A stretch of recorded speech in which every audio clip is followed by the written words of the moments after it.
Parenting రెస్పాన్సిబిలిటీస్కి కొంచెం pause ఇచ్చి మేమైతే లంచ్ డేట్ ప్లాన్ చేసుకున్నాము ఇలా.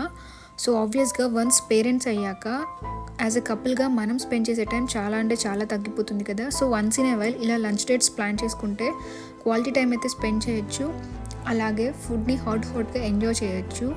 పేరెంట్స్ అయ్యాక తెలుస్తుంది వేడివేడిగా ఫుడ్ తినడం కూడా ఎంత లగ్జరీయో. వన్స్ పేరెంట్స్ అయ్యాక వైఫ్ అండ్ హస్బెండ్ కంటే పేరెంట్ రోల్ ఎక్కువ ప్లే చేస్తూ ఉంటాము. బట్ మేము బిలీవ్ చేసేది ఏంటంటే good parents may not always be good partners, but good partners will always be a good parents.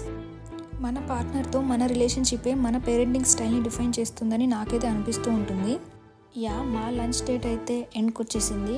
So కొంచెం సేపు అయితే ముచ్చట్లు పెట్టుకున్నాము. 10 ముచ్చట్లు పెడితే అందులో 8 మళ్ళీ మా నాన్న గురించే మాట్లాడుకొని ఇంటికి అయితే స్టార్ట్ అయిపోయాము.